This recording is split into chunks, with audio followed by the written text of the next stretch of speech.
you want to share your story and improve engagement as a leader, then consider using the public narrative. And in this episode, I've got some experts in to show you how. Let's tech enhance your primary care and learning.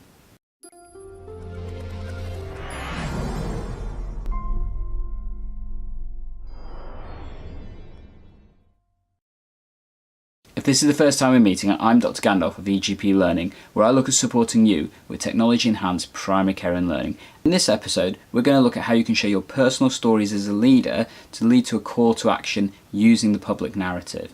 We're now in the era of primary care networks, and we've got a new generation of leaders coming forward, and helping them to shape what they need to do is going to be paramount.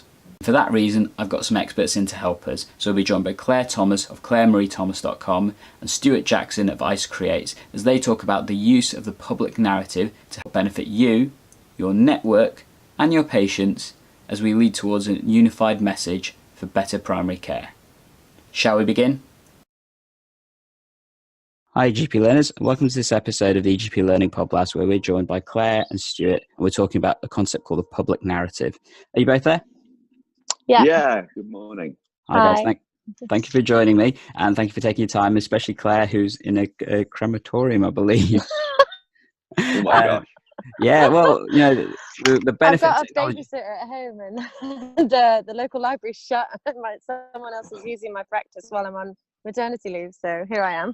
Yeah, so the benefit of technology, it allows us to do these kind of things anywhere and everywhere kind of stuff. So I heard about this concept about something called the public narrative, and particularly from a PCN perspective, I thought it was something really useful to try and learn about and share about. It's something I know nothing about, so I thought for you guys, I'd get some experts that actually know what they're talking about onto the podcast so that you can hear about what they know about this concept of the public narrative and stuff. But first of all, I'll let them introduce themselves. So I think we've got Claire first of all, if that's okay. Yeah, hi. So I'm a salaried GP working in South London, and I've recently taken on the role of GP lead for partnership working with my federation, Improving Health Limited. So that's going to be a lot of work around supporting the development of PCNs and how we work with other partnerships as well. And I'm also the president of the European Young Family Doctors Movement of Wonka, not a chocolate factory, but actually the World Organization of Family Doctors. So that's the Vasco da Gama movement. So yeah, Wow. That's me. And I've been, in my spare time for a bit of fun, I teach and train workshops on leadership and management, and public narrative is one of my absolute favorite topics. I'm very passionate about it. So I'm really excited to talk about it today. Perfect. And Stu, how are we doing? We're all right, yeah.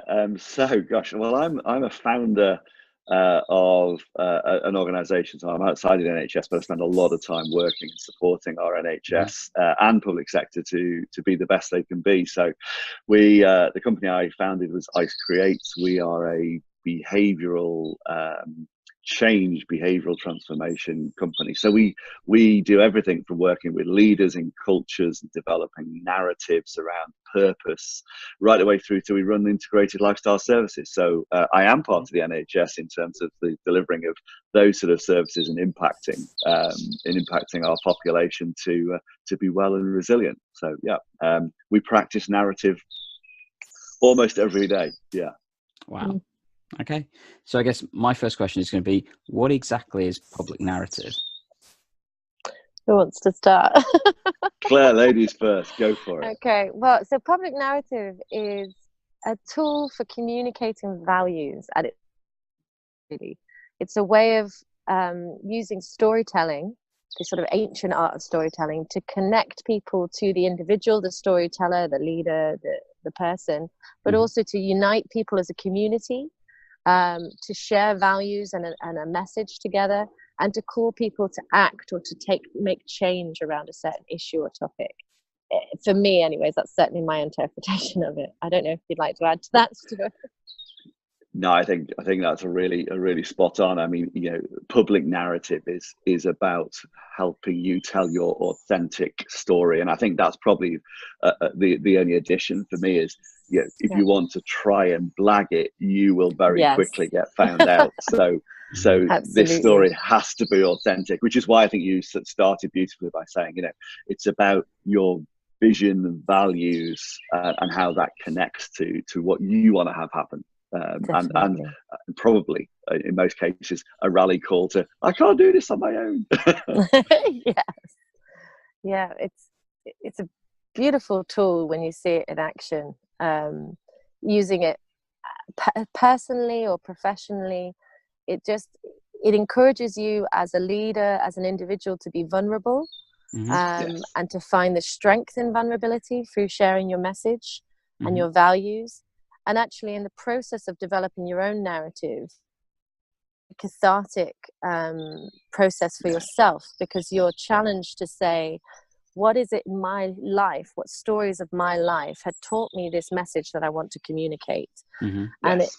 that gives so much more purpose to the things that have happened to you, to how you've come to where you are. Okay. So as an individual, I find it an extremely powerful and reflective tool to use. Yeah, I would agree, definitely. So I guess if I was trying to explain my interpretation of it, a couple of years ago, Helen Stokes-Lampard, the current chair of the Yes. RCGP, stood up at conference and explained her concept of Enid-shaped care. And this Yes, it was was telling a fantastic story example. about one of her patients, Enid, elderly lady, and the complexities of how, to a degree, primary care was failing her, and also the impact that actually looking at all the stuff around the patient is so valuable and important. Would you say that that's an example of the public narrative? It absolutely is. I actually tweeted at the time and spoke to Helen afterwards to say thank you so much for doing such a good example of public narrative, because it was perfect. It gave you Helen's story and Enid's story, the story of these individuals who, you know, Helen's experience of being a GP for Enid, Enid's experience of healthcare. It was a truly personal, honest story. But then Helen expanded that to, it's not just about Enid, but it's a story that all of us relate to. And she built us as a community of GPs, that we all experienced Enid and Helen's story together. And then she called us to act on that story. So she galvanized us to consider how we act and how we would change care to better suit people like Enid. And woven through all of that was this core value, this core message of patient-centered care, and creating our responsibility as GPs to create a world that Enid could navigate, and people like Enid. It was a really great example of public narrative, I thought, actually, and it was one of the first times I'd seen it used at our CGP conference, so I was extremely excited. I thought it was fantastic. Yeah, I thought it was a great example. Cool. Yeah, I mean, you like I say, you picked the model out beautifully, and I wasn't there for that, but certainly the way you've described it, you know, that sort of the story of me, you know, is the place you should start with the public narrative, moving then to the story of us. So those connections around purpose and, you know, have you had this experience? Do you know, sort of, and then moving into the story of sort of now and what we want for the future. I think the important thing is, and it sounds like she did this beautifully, tying it to what's it going to be like right at the end of that sort of narrative. What's it going to be like for us all in the future when we've achieved this? What do we get? Okay. Yeah. Cool. And for our listeners and viewers, what I will do is I'll try and hunt out the video of that. Yeah, that would be great. As an example. I mean, can you both give us, I guess, your other personal, you know, this is the pinnacle of what public narrative would be like? I mean, obviously, that sounds like you're both engaged in that version, but you know, if you're looking for the model for the thing that people, you know, should be looking at, can you give us any examples of others that would be worth looking at? Oh, I have to say one of my favorites is Barack Obama's 2004 Democratic Convention speech. Yeah. It's an absolute masterclass in public narrative. And of course, Barack Obama works very closely with Marshall Gans, who's the father of public narrative, the senior policy lecturer from Harvard. Absolutely. Who crafted his skills in public narrative, working with the equal rights movements and the trade union movements in the 60s in America, and now lectures on public policy at Harvard. So Barack Obama's speech at the 2004 convention is perfect. He does the story of self. So who was he? Where did he come from? And in that story of self, he's creating himself as a relatable protagonist. So he identifies all these things about himself. Can you still hear me? Sorry. Yeah, we've still got you. About himself that connect him that make him relatable, that make him human, that make him fallible, that connect him with his audience. So he builds his story as a protagonist. And then he goes on to share the story of other people across America, the story of us, the challenges that we, America, all face. And he starts to build the audience together as a community. And then finally he says, but we have more to do. You know, we have further to go. And he shows you that we have a choice to make, identifies what that choice, what that strategy is, which is in that case to vote Democratic or not. Mm-hmm. And then he sort of calls you to action. He builds a sense of urgency that if we don't act now, if we don't take this choice, these are the things that lie ahead of us, that we have a road ahead of us, a precipice that we stand upon, which is that plot element of the storytelling. And if we take the choice, then we can go one way or the other. And that really galvanizes everyone. You can see the emotion. Hello? She's disappeared. We've got you back. There we go. She's back. Yeah, well done, Claire. sorry. Yeah, you're back. I don't know what happened there. Did I miss anything then? It's just we missed the last sentence. Yeah. Oh, I was just saying that you could see the audience and you could see the passion and the energy that was built up by that narrative. So it's a perfect example, in my opinion. Wow. It sounds like you'd agree with that, Stu.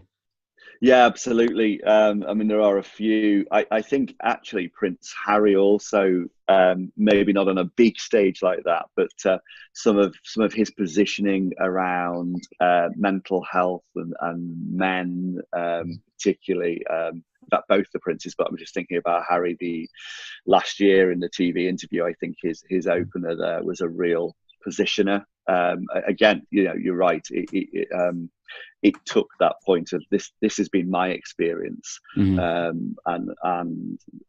And interestingly, we like Claire, we sort of have founded our work on Marshall Gantz's work, because he was good enough to say, here it is for free. There's no IP, use it, develop with it. He makes one request. If you develop with it, send it back to me so I can learn. And then we did that and we got a really nice note back. Wow. So it's mad, brilliant. But I think the other thing we've worked into is the sort of Simon Sinek golden circles. Our work is, again, quite heavily founded on we know how the brain works biologically, and that is it has to absolutely connect to an emotional sense of why and sort of the purpose, motivation. So if you think about that starting story, I think what was great was that in that video interview where Harry tells his story, Prince Harry tells his story, there's an absolute why. I'm sure I can find it online. Why, as well as, so you've got this own me, you know, this is me now, this is what I want, but you then move into a real connectedness about why that's important to him, and then moves into introducing a widening into other, you know, into us and what we can do. Okay. So why, how, what, I suppose, would be the theme that runs through the sub stories. Cool. So could you both break it down for me? Because GPs love consultation models. It's one of those things that we love to use and have in our toolbox. So if you were creating a model of what a public narrative would look like, what would that be? And for the benefit of our viewers, basically, I'm going to try and write this on the screen so that you can all see it as well. So hopefully what you'll all be able to see is a nice little whiteboard coming up right now.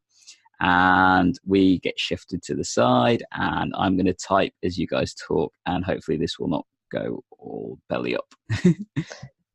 Well, so I would say there's the story of self, then the story of us, the community, and then the story of now, the call to action. I think that is definitely clear.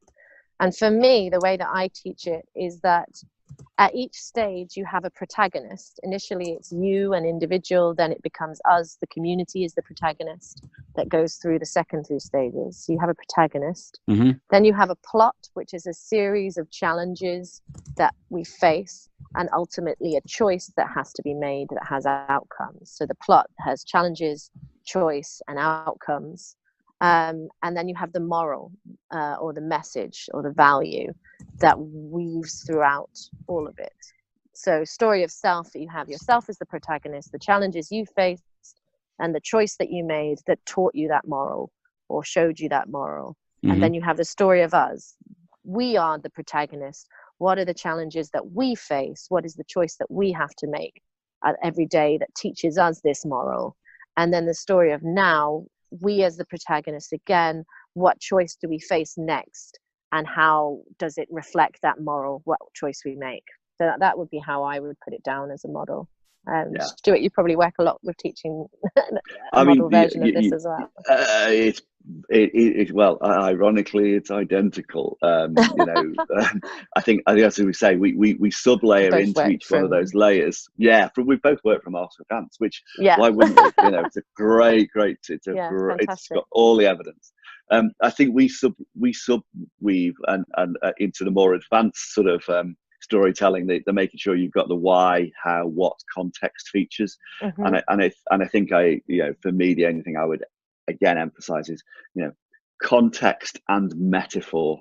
When you're building these stories, some people flow really naturally into metaphor. I'm working with one of our team, Shannon, who has come over from the States. Interestingly, has worked directly with some of these people, including the I can't remember her name. Mrs. Obama. There we go. Michelle. Michelle, that's the word. I couldn't remember Michelle. My goodness. She's worked directly with Michelle Obama and worked on some of the story. Yeah, amazing. And she's talks about this authenticity. But coming back to it, context is really important, and metaphor is really important, because our brains are programmed to work in metaphor. They're built to work in metaphor. I would add in what you've said there as well, Stuart, that there are the components of authenticity and not being afraid to be vulnerable, sharing your vulnerability, your true authenticity, and recognizing the power that has. I often relate also to Brené Brown's work on vulnerability. Oh, yes. When I'm teaching about public narrative and trying to get people to tap into that story of self, that it's all about, human connection is all about vulnerability. And actually, we spend our whole lives trying not to be vulnerable. So we think everybody wants us to be perfect, but actually it's when we're at our most vulnerable that we are the best leaders, that we are best able to connect, and that we are our most authentic. So authenticity and vulnerability would be something that I would add into that model to have as another element that needs to be considered. Yeah. And of course, the outcome from being vulnerable, or the positive outcome from being vulnerable, is trust.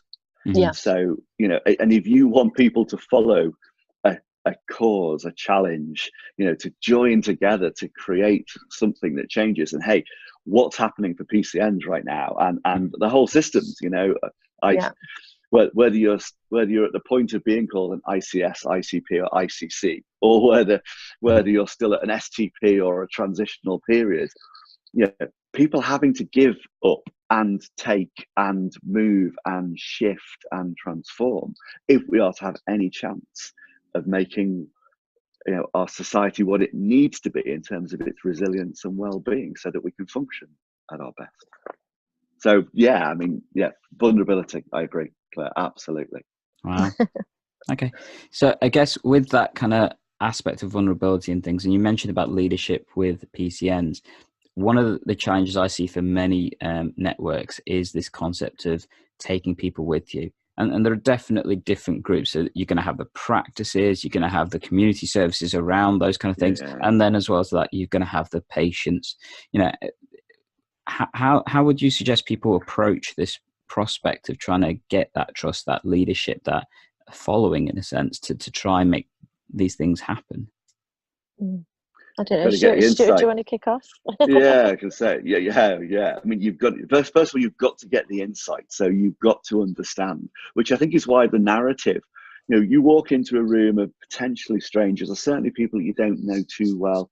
Mm-hmm. Let's be honest. Politically, you might be even walking into a room with other practices that you've been competitive against. Mm-hmm.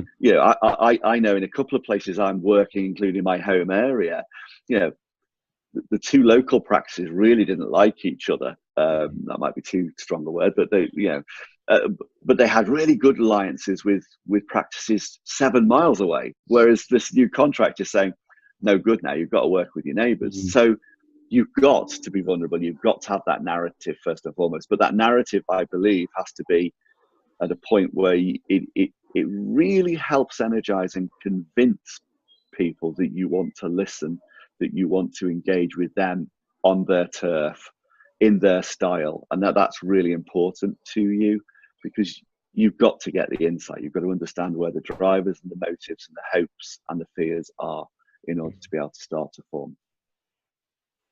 Claire? Yeah. And yeah, I think particularly, for example, for the clinical directors out there who are thinking, how am I going to bring a team together? How am I going to bring people together? How am I going to get them to have faith in me in this role as well? Yes. Think about, why have you come to be that clinical director? Why and how have you taken on that responsibility? What is it that you believe in that is driving you to do this work? Yeah. And then how can you share the stories of yourself, the little stories about yourself, of how you've come to that place, how you've come to believe in those things, how you've come to value those things, how you've come to take on this role, and how can you share that a little bit with the people around you? Then taking those values, and how can you use those values to talk about the community that you're working with, whether that's talking to the other practices in the PCN, whether it's talking to other partnerships that you're working with in your local area. What is the narrative of your community, your partnership together, the things that unite you all, the values that you can all ascribe to, which often lie around patient care and achieving the best for your patients in your community. So what is your community story? What are the real values that underlie that, and the challenges that you face together? And then building that forward, what is the actions that you can take together? What are the choices you have ahead of you as a PCN, or as a community, or as partners working together, to build that story of now and to galvanate some motivation and some action. So it's really about building that story together and sharing those common challenges and choices that you face. But instead of sharing them as a strategy, as a cognitive strategy, sharing them as a why, sharing them as a heart, sharing them as a narrative, just builds that whole level of heart of why into this much more technical, strategic side that we've been inundated with lately. I was going to say, I mean, I think, Claire, for me, building on that, that co-creative part of building that narrative. So in your own narrative, don't leave it so closed. And that's where the choice bit is so important in your own personal narrative, as say the clinical director or the lead officer, or, that those choices must be very clear, and at least two, not too many, because remember, if we get lots of choices, we get choice blind, and we don't make a choice, then we freeze. So you need enough choices, but then you must move quickly into co-creation, into so let's build a new narrative together, and that new narrative becomes the story of us, and we take that out as a PCN or as and we find some more people to share that with, and help us build the story of us together, rather than the story of me. So the story of me doesn't have to be a singular person, it can be a group. So that's how it builds and ladders. I think underneath that, just keep coming back and being, as you say, vulnerable and authentic each time, even as you get into a bigger group. We use something called clean language. I don't know whether, Claire, you've come across it. In my NLP days. Right, okay, yeah. So it comes from the work of David Grove, who modelled young people who couldn't do maths to understand how they built maths problems. And then he realised it would work for anyone. So if you're interested in clean, you can find it online. We've got a quick briefing paper on it. It takes practice. It is the best way to listen. It starts with some simple questions like, when you think about our PCN, or when you think about our challenges, they're like what? And then you've got to be silent, because the temptation is, because again, my middle daughter's a doctor, so my temptation is, I keep saying to her, don't fill the silence with your patients, let them have the silence. I know you have time constraints in all of your practices, and I'm not a doctor, so but let the silence work. So when you think about X, your PCN or your current area or this challenge, it's like what? And once you've worked that out, then maybe ask the next question. Well, when it was at its best, or if it's at its best in the future, what's it like now? Mm-hmm. And give people time. Those become the two ways of you building the story of now and the story of us in the future, i.e. what it's going, the outcome. Mm-hmm. Those are two brilliant questions, and there's some questions you can put in between that will get people to metaphoric state really quickly. And remember, what we talked about is how important metaphor is. Yeah. Okay. Sounds good. I like that. So that feels like an absolute masterclass for me, anyway, as a novice of the public narrative. And you've both given some really cool resources in there, which I'm hopefully going to be able to find and stick in for the show notes for all of our listeners. I'll make sure we send you some stuff through as well. That'd be great. Thank you. Yeah, I'll share our sort of guide on public narrative. It's free, it's open, it's part of Marshall Gantz's work. We've just developed Definitely. into it. So yeah. Cool. Great.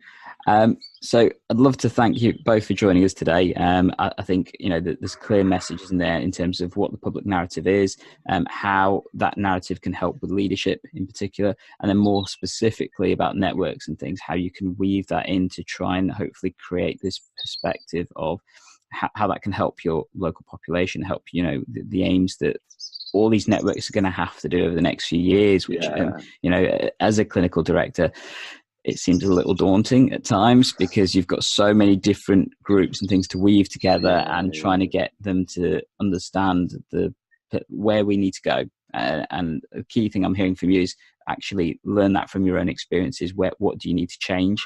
And then think of what that change will look like, and then try and basically share that message of how we get there and stuff. And I'm guessing that the public narrative can be shared through a variety of mediums. I mean, as many of our listeners and viewers know, I'm a massive fan of social media, but I'm guessing this is applicable in written, in audio, in video.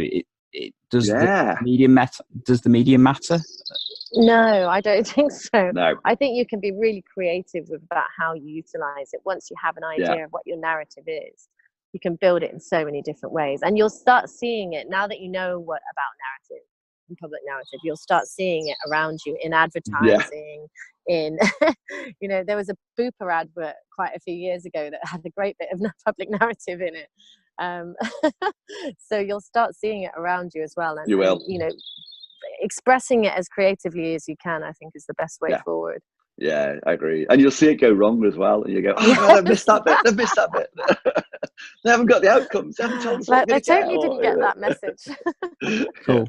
But you're right. It's a bit like, I think, when you buy a new car or you have a baby, all of a sudden, everywhere you look, you see it everywhere. You see it everywhere. Yeah, it is. It is. No, it's great. And if our listeners and viewers wanted to get in touch with you guys to learn more and find out more, where would you recommend they go? Absolutely. So if you want to contact me, you can contact me through probably my website, www.clamarythomas.com, which needs drastic updating since my pregnancy and baby. But that's probably the easiest place. And I've got some blog posts on there as well about storytelling and narrative, a few old ones. So I'm motivated to have to go and do some updating, aren't I? This is what's good. It keeps us authentic and real, doesn't it? Yeah, and you can tweet me as well at Dr. Dr. Claire Marie, and I'm always happy to get involved and communicate, or come and do some training and work as well. Perfect. Yeah. Same for me. On the back of our guide is a contact, but it's Stuart Stuart at ICE creates ICECreates.com, or Stuart ICE STUART ICE in terms of my Twitter. But this is all about what we give away, what we think, and how we support each other. And we've done quite a few of these with some newly forming PCNs and federations, and various other places. But I suppose it's the feel the fear and do it anyway.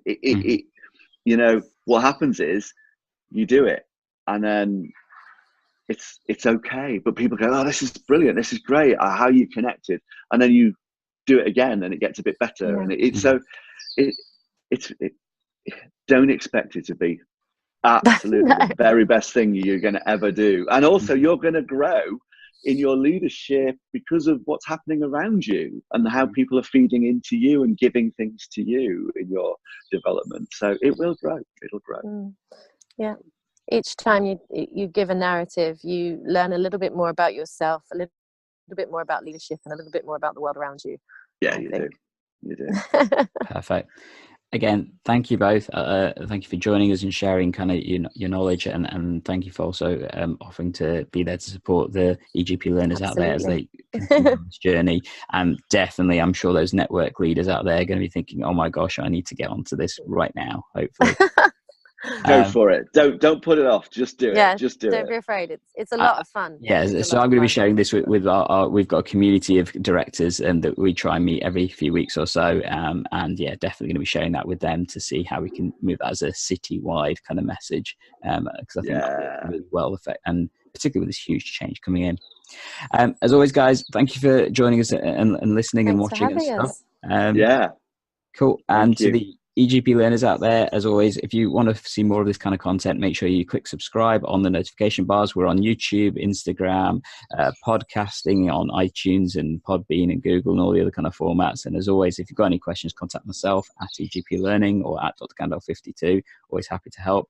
And as always, we're here to try and help save you and your patients time by tech enhancing your primary care and learning. Thank you very much.